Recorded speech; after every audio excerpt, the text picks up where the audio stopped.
Hi guys, did you know that your collection may be considered fraud? Well, this will be the part 2 series of the collections are not fraud hack. Guys, in the last video, I asked you guys to put in the comment section to ask if you want more details on how to actually use this hack. Well guys, your wish is my command, and we are going to break down step by step on how to use the collection is fraud hack. Guys, stay tuned.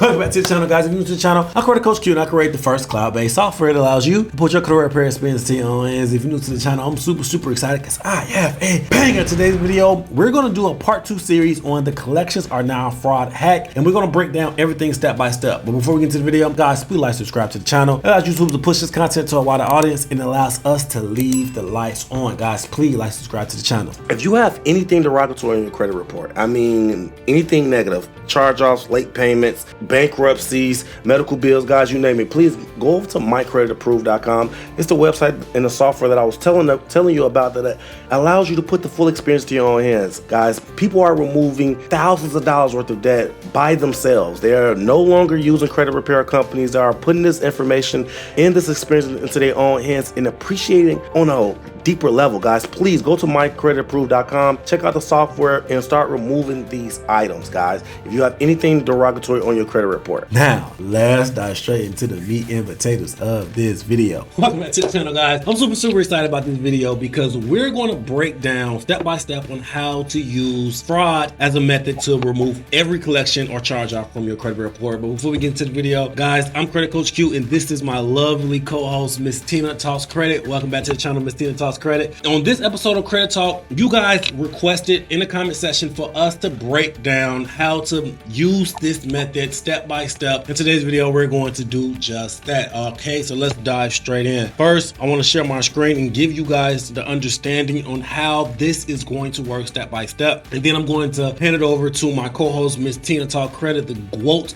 of credit and credit repair, and she's going to break it down step by step for you guys. Okay, so this is the recap. So the recap, the FCRA violations, the code that we're using is 15 USC 1681. Consumer reporting agencies are required to ensure maximum possible accuracy of the information they report. Fraud versus inaccuracy, we went over that last time. Fraud involves intentional deception for personal or financial gain, which will require evidence in deliberate intent. Inaccurate reporting could indeed be a result of willful non-compliance.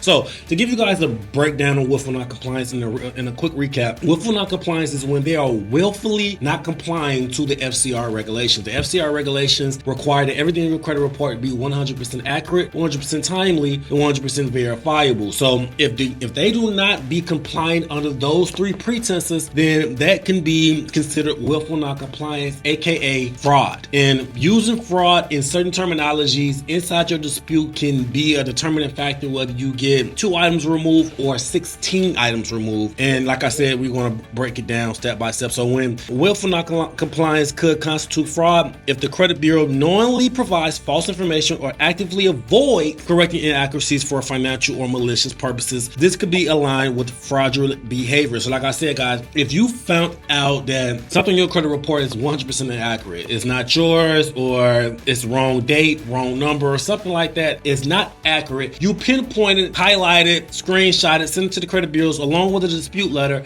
and they still do not remove it. That can be considered willful non-compliance because you are showing them where they went wrong on the FCRA regulations, and they are still not complying with those regulations. Okay, so the definition of willful is a violation is considered willful is if it's inconsistent or authoritative guidance from the relevant agencies. Here are some reasons that you can launch a willful non-compliance dispute complaint against the credit agency: failure to correct or remove verified errors, failing to acknowledge evidence of identity theft. Okay, what we'll be doing for this video, okay, we'll be organizing evidence and violations. I'm not going to go over everything because, like I said, Miss Tina is going to go over everything step by step, and she will be breaking down this guideline. Compile supporting documents, highlight FCR regulations, draft aggressive detailed dispute letters. You can either, if you want to do it yourself and use this method, you can go to my credit approve. All of this verbiage, all of these dispute letters is going to be in the software software. If you do not want to do it yourself and you want to hire a professional, you don't have time, you don't have kids, you got a long job, hire Miss Tina. Her staff and her is literally the best in the country, in my opinion,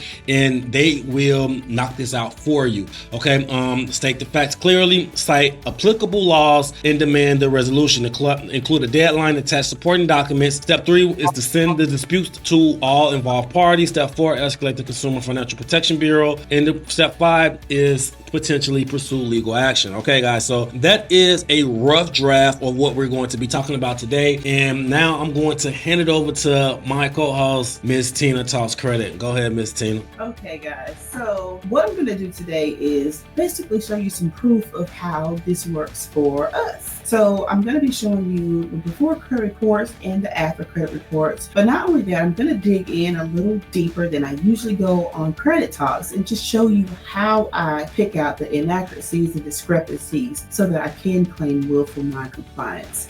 So here we go. First thing I'm going to do is show you credit reports. Okay, guys, so this video is from October 16, 2024. You can see the dates right here. Now, what I want to show you is there are 3 accounts. Two are from Self and 1 is from Kickoff that this client wants off the credit report. So this is what we're going to be disputing, or what we have disputed. So as you can see here, this is Atlantic Capital Bank. It's basically the bank that funds Self, and everybody knows about Self. So here's that account. You see it's derogatory, it's reporting all over the place, it's just wrong and negative.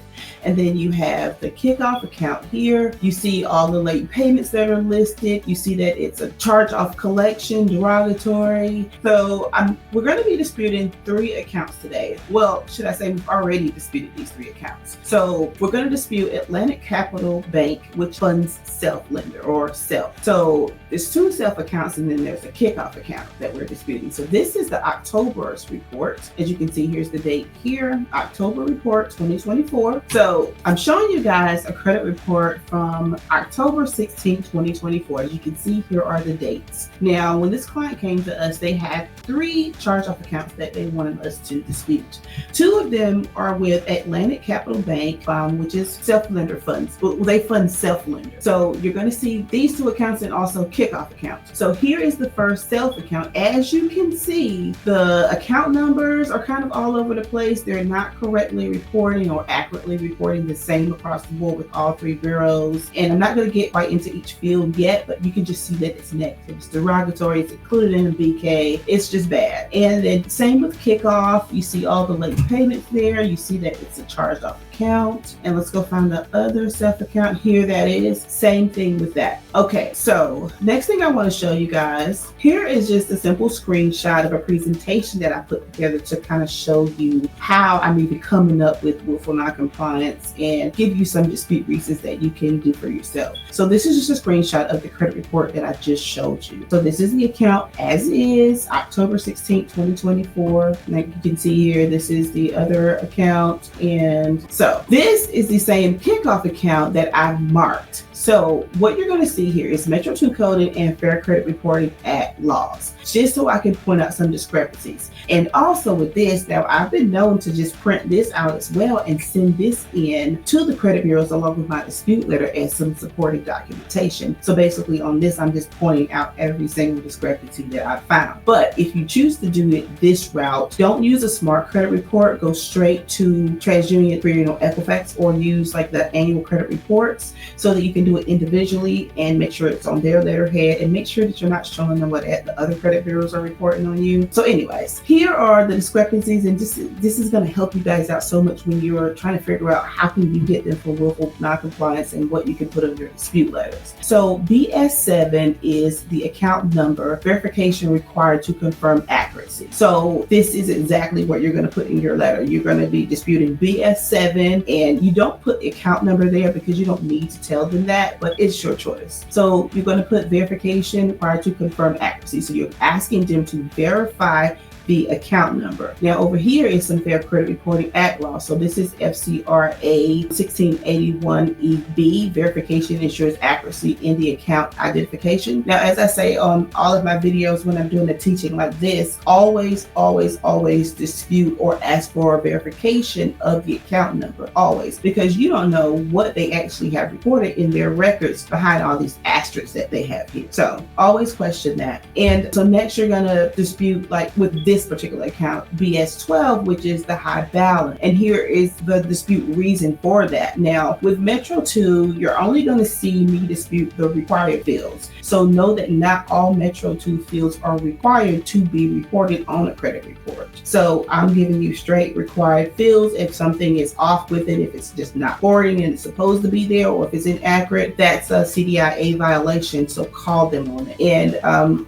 I have so much stuff here, guys. I don't even know like where to start. So I think we're just going to leave this particular thing somewhere, like so that you can download it or get it so that you can use it as a template for your disputing. So, and then we have like the balance owed. Now we all know on closed charge-off balances are not even supposed to be reported. So here, this is the Fair Credit Reporting Act law for that. Over here, it's just all over the place, guys. And there's so many discrepancies here that. And mind you guys, like, I hope you guys are taking some notes and pen and papers, because this is going to be a lot to take in. Now, as you can see, like I said, everything in credit report has to be 100% accurate, verifiable, and timely. Now, what you're looking at right now is screenshots of pinpoints of everything that's wrong with the credit report, right? So if the balance is supposed to be 0 for a charge off, we're going to screenshot it, tell them exactly where they went wrong. If the account number is not accurately reported, we're going to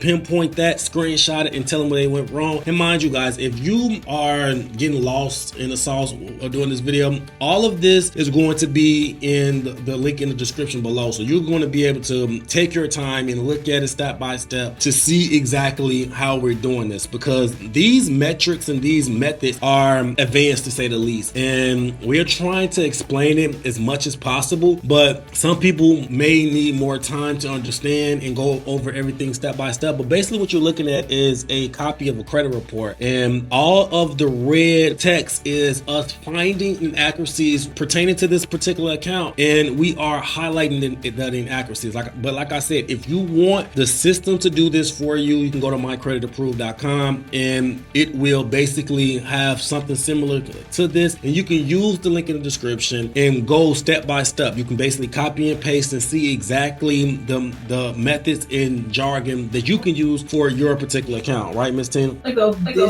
This is just like too much information for you. I recommend that you just use like key points, like account number, the balance, the past due amount, and like the account status, and also like payment history. Those are some of the big ones, and those are the ones that we find the most inaccuracies on. So don't get intimidated by this. This is a lot. Like, this is just like nothing for me, because I deal with this every day, but I don't want to overwhelm you and make you feel like you can't like dispute this or learn this. So remember key points, and remember that you don't have to dispute every single field or call out every single thing to get the results. The point of this template is just to show you how to pinpoint inaccuracies and what they actually are. So if you're gonna pinpoint, let's say, account status here where it says BS17B, which is payment status, payment status, then you're gonna put the reason behind why you're disputing BS17B, if that makes sense. So you're gonna have to know like what that reason is. That's very important.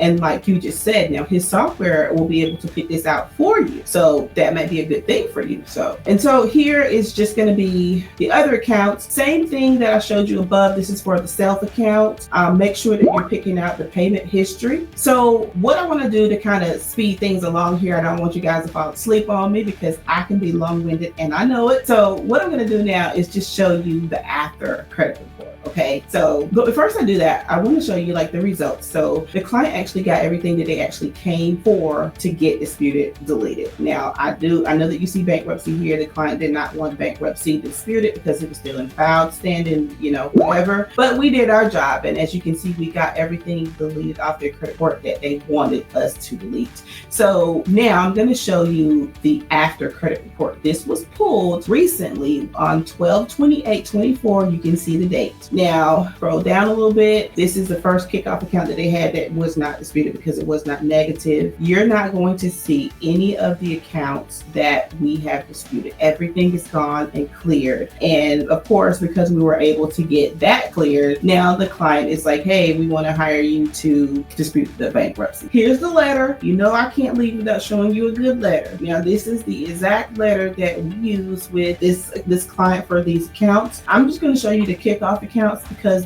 for the other account itself, it was pretty much the same thing. Just the account information changed and just a little verbiage, pretty much roughly the same thing. But if you want that dispute letter as well, of course, you can find it in my credit approved software, which I'm using right now. So this is a letter, and as you can see, every single inaccuracy that I labeled in red on the kickoff account that I showed you on the screenshot is going to be called out in this dispute letter. So this dispute letter is well laid out. Everything is there, even my threatening part on the end where I let them know, hey, I'm going to CC, everybody in this and all the things that we do in the dispute letters because this is an escalated dispute. Also, now when you're doing these disputes, don't forget, you probably want to refer to the first video that we did where we talked about doing the FTC report for misrepresentation, because that's the whole, you're going to want to refer to the previous video that we did on willful non-compliance to kind of refresh you and help you along, because don't forget that this is just part 2. So part 1 is what you're going to want to do first with the first dispute letter that we showed you. Chances are they're not going to respond or change everything that you're wanting them to do, so this would be part 2. And part 2, you're still going to escalate by sending in your disputes via CFPB. All those things that we told you in the first video you will include. And don't forget, your FTC report is going to really come in handy with this, and this should be done after you do this. Just done. Man, this is very, very powerful stuff, guys. Like, seriously. And I hope you guys took notes and really took a lot of this stuff in. Like I said, if you want to do it yourself, go to the My Credit Approve system. It's going to basically have the full layout for you, and it's going to make it a lot easier. Like I said, I am going to put the link in the description of exactly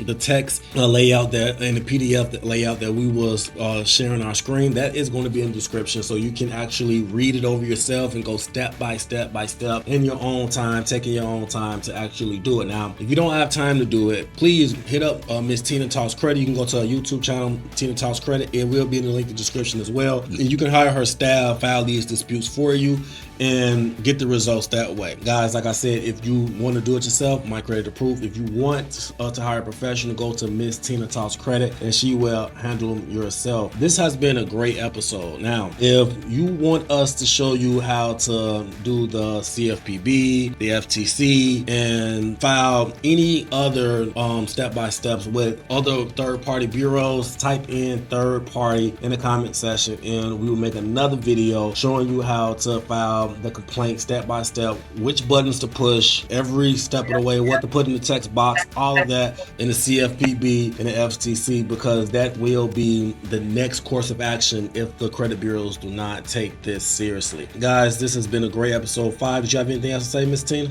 Yes. So with these particular accounts, now my recommendation is that when you're doing disputes, already have your strategy down and know what your second move is going to be before you even send out the first round. So for instance, with this particular client, I knew that I was going to try to get them for willful non-compliance. That was in the game plan from the beginning. So we had to dispute this twice, and it was kind of on purpose. So first round is like, hey, I'm showing you my supporting documentation. I'm showing you that this is wrong, so I can get them from willful non-compliance when they don't comply on the second round, if that makes sense. So there's a strategy and like a way to do it. So when you execute it right, you will get the results.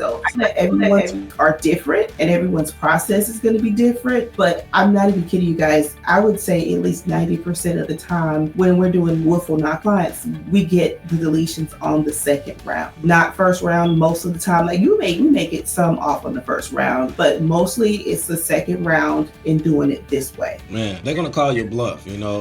The credit bureaus are going to call your bluff and see exactly if you're serious or even even know the law to even go forward with some type of affirmative action to get the results. Guys, these are very powerful methods, and like I said, I want to thank Miss Tina Talks Credit for jumping on the channel. Guys, she is my mentor. She's Credit Coach U mentor, so I had to bring her on the channel because she is a wealth of knowledge. She has unlimited hacks, unlimited strategies, unlimited methods. Man, she is amazing, guys. So show us some support. Go to Tina Talks Credit on YouTube, subscribe to her YouTube channel, and send her some support as well to build her channel as well, because she definitely deserves it. Guys, this has been a great episode. We will see you next time. Until next time, take care of your credit, take care of yourself. Credit Coach Q out. Peace.